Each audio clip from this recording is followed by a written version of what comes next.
दोस्तों नमस्कार। हमारे YouTube चैनल श्री सिद्धेश्वर अनुरागी में आपका स्वागत है। दोस्तों हमारे चैनल को सब्सक्राइब करना ना भूलें, क्योंकि आपको हमारे अगले वीडियो का नोटिफिकेशन मिल सके। दोस्तों आज हम आपको बताते हैं कि श्री गणेश का सिर क्यों कटा, इसका क्या कारण था। एक समय की बात है, भक्तवत्सल शंकर ने माली और सुमाली को मारने वाले सूर पर बड़े क्रोध के साथ त्रिशूल से प्रहार किया। वह शिव के समान तेजस्वी त्रिशूल अमोघ था, अतः उसकी चोट से सूर की चेतना नष्ट हो गई और वे तुरंत ही रथ से नीचे गिर पड़े। तब कश्यप जी ने देखा कि मेरे पुत्र की आंखें ऊपर को चढ़ गई हैं और वह चेतनाहीन हो गया है। तब वे उसे छाती से लगाकर फूट फूट कर विलाप करने लगे। उस समय सारे देवताओं में हाहाकार मच गया। वे सभी भयभीत होकर जोर जोर से रुदन करने लगे। अंधकार छा जाने से सारा जगत अंधीभूत हो गया। तब ब्रह्मा के पौत्र तपस्वी कश्यप जी, जो ब्रह्म तेज से प्रज्वलित हो रहे थे, अपने पुत्र को प्रभाहीन देखकर शिव को शाप देते हुए बोले, जिस प्रकार आज तुम्हारे त्रिशूल से मेरे पुत्र का वक्षस्थल विदीर्ण हो गया है, उसी तरह तुम्हारे पुत्र का मस्तक कट जाएगा। शिव जी आशुतोष तो हैं ही, अतः क्षण मात्र में ही उनका क्रोध जाता रहा। तब उन्होंने उसी क्षण ब्रह्म ज्ञान द्वारा सूर्य को जीवित कर दिया। तदंतर जो ब्रह्मा विष्णु और महेश के अंश से उत्पन्न हैं, वे त्रिगुणात्मक भक्त वत्सल सूर्य चेतना प्राप्त करके पिता के समक्ष खड़े हुए। फिर भक्ति पूर्वक पिता को तथा शंकर को नमस्कार किया। साथ ही पिता द्वारा दिए गए शंभु के शाप को जानकर वे कश्यप जी पर क्रुद्ध हो गए, जिससे उन्होंने अपने विषय को ग्रहण नहीं किया और क्रोधवेश में यूँ कहा, ईश्वर के बिना यह सब कुछ तुच्छ, अनित्य और नश्वर है। अतः विद्वान को चाहिए कि वह मंगल कारक सत्य को छोड़कर अमंगल की इच्छा न करे।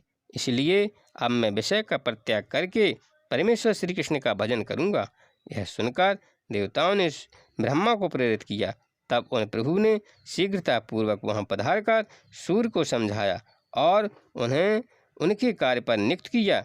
फिर ब्रह्मा, शिव और कश्यप आनंदपूर्वक सूर्य को आशीर्वाद देकर अपने अपने भवन को चले गए।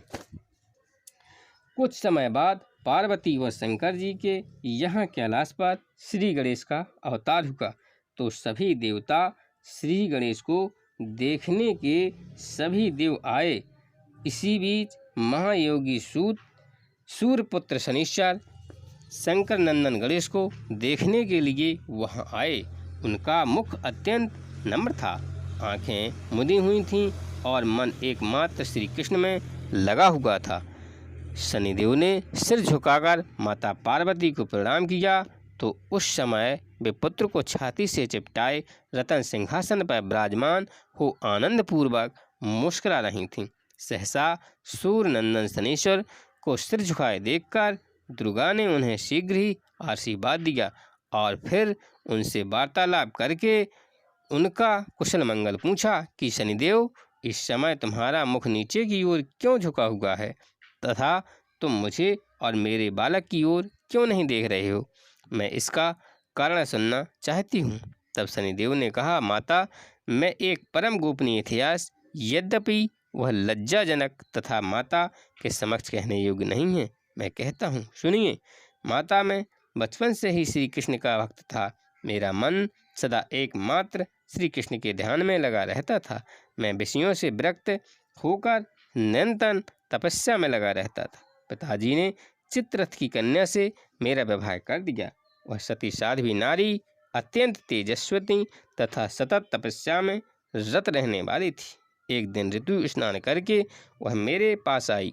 उस समय मैं भगवान का ध्यान कर रहा था। मुझे बाहरी ज्ञान बिल्कुल नहीं था। पत्नी ने अपना ऋतुकाल निष्फल जानकर मुझे श्राप दे दिया कि तुम अब जिसकी ओर दृष्टि करोगे वही नष्ट हो जाएगा। इसी कारण मैं किसी वस्तु को अपने नेत्रों से नहीं देखता और तभी से मैं जीव हिंसा के भय से स्वाभाविक अपने मुख को नीचे किए रहता हूँ। शनिदेव की बात सुनकर माता हंसने लगी दुर्गा ने श्री हरि का स्मरण किया और सारा जगत ईश्वर की इच्छा के वशीभूत है। अतः शनिदेव तुम मेरे तथा मेरे बालक की ओर देखो, भला इस निषेक कर्म फल को कौन हटा सकता है। तथा पार्वती का वचन सुनकर शनिदेव ने स्वयं मन ही मन यूं विचार किया कि मैं इस पार्वती नंदन पर दृष्टिपात करूं या न करूं। यदि मैं बालक को देख लूँगा तो निश्चय ही उसका अनिष्ट हो जाएगा। तो यह कहकर धर्मात्मा शनि ने धर्म को साक्षी मानकर बालक को तो देखने का विचार किया, परंतु बालक की माता को नहीं।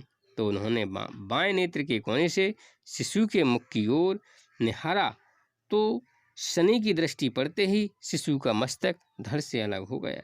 शनि ने अपनी आंख फेर ली, फिर अपना मुख नीचे करके खड़े हो गए। इसके बाद उस बालक का खून से लथपथ शरीर तो पार्वती की गोद में पड़ा रह गया, परंतु मस्तक अपने अभीष्ट गोलोक में जाकर श्री कृष्ण में प्रविष्ट हो गया। यह देखकर पार्वती बालक को छाती से चिपटाकर फूट फूट कर रोने लगी।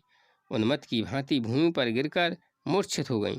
तब वहाँ उपस्थित सभी देवता देवियाँ, पर्वत, गंधर्व, शिव तथा कैलाशवासी जन यह दृश्य देखकर आश्चर्यचकित हो गए। इस प्रकार उन सबको मूर्छित देखकर श्री हरि गरुड़ पर सवार हुए उत्तर दिशा में स्थित पुष्पभद्रा के निकट गए। वहाँ पुष्पभद्रा के तट पर वन में स्थित एक गजेंद्र को देखा, जो निंद्रा के वशीभूत हो बच्चों से घिरकर हथनी के साथ सो रहा था। उसका सिर उत्तर दिशा की ओर था, मन परमानंद में से पूर्ण था।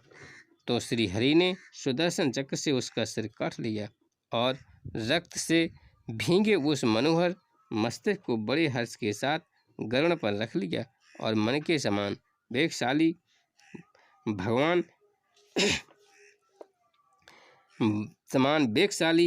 कैलाश पर आ गए।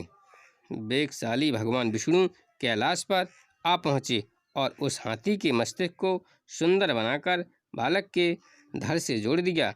फिर ब्रह्म स्वरूप भगवान ने ब्रह्म ज्ञान से हुंकारोच्चारण किया और खेल खेल में ही उसे जीवित कर दिया।